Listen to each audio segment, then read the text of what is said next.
बच्चों, आज हम फसल कविता करने जा रहे हैं जिसके कवि हैं नागार्जुन। फसल शब्द सुनते ही खेतों में लहलहाती फसल आंखों के सामने आ जाती है, परंतु फसल है क्या और उसे पैदा करने में किन किन तत्वों का योगदान होता है, इसे बताया है नागार्जुन ने अपनी कविता फसल के माध्यम से। कविता ये भी रेखांकित करती है कि प्रकृति और मनुष्य के सहयोग से ही सृजन संभव है। इस कविता में बोलचाल की जो भाषा है गति और लय को लेते हुए प्रभावशाली बन गई है। इस कविता में उपभोक्तावादी संस्कृति के दौर में कृषि संस्कृति के निकट ले आई है। फसल क्या है? एक के नहीं, दो के नहीं, ढेर सारी नदियों के पानी का जादू। एक के नहीं, दो के नहीं, लाख लाख कोटि कोटि हाथों के स्पर्श की गरिमा। अब कवि नागार्जुन फसल को प्रकृति व मनुष्य का श्रम का प्रतिफल बताते हैं। उनका मानना है कि फसल कोई एक या दो नदियों के जल से नहीं अपितु अनेक नदियों के जल से उत्पन्न होती है। यानी कहने का भाव यह है कि नदियों का भी सहयोग होता है। फसल को उगाने में जल की बहुत महत्वपूर्ण भूमिका होती है।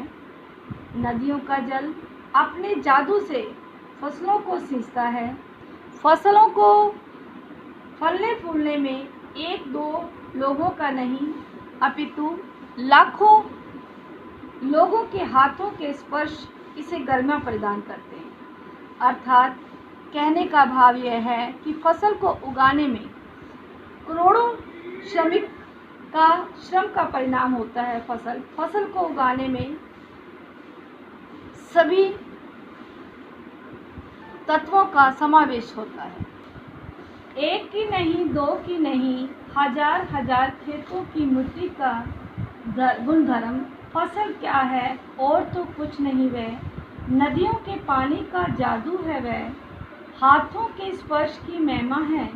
भूरी काली संदली मिट्टी का गुणधर्म है, रूपांतर है सूरज की किरणों का, सिमटा हुआ संकोच है हवा की झोंकों का। फसल को उगाने में धरती की मिट्टी की गुणधर्म का भी अपना योगदान होता है। एक का नहीं बल्कि हजारों खेतों की मिट्टी में फसल फलती फूलती है। अर्थात फसल को उगाने में अनेक किसान मिट्टी का उपजाऊ गुण तथा नदियों का जल अपना अपना सहयोग देते हैं। अब कवि प्रश्न करता है कि फसल है क्या? फिर स्वयं ही उसका उत्तर दे रहे हैं कवि कि फसल तो नदियों के जल का जादू है, मनुष्य के स्पर्श की महिमा है, अर्थात उसकी मेहनत का फल है। फसल के रूप में मनुष्य के श्रम की गरिमा और महानता की प्रशंसा की गई है। फसल मटमैली काली तथा चंदन जैसी सुगंधित मिट्टी के गुणों का फल है। क्यों? क्योंकि इस मिट्टी के गुण धरती को क्या बनाते हैं? उपजाऊ। उपजाऊ बनाने से क्या हो गया? फसल उगाने, बढ़ने तथा फलने फूलने में हमारी मदद करते हैं। फसल के उगने में सूरज की किरणों का भी पूरा योगदान है। अर्थात ताप और हवा की थिरकन से क्या होता है, उसमें आनुपातिक जो नमी का योगदान होता है। सूरज की किरणों का रूपांतर ही भोजन के रूप में फसल की क्या करती है? क्षुधापूर्ति करती है, यानी उसकी भूख को मिटाती है। इसी से वो बढ़ती है, विकसित होती है।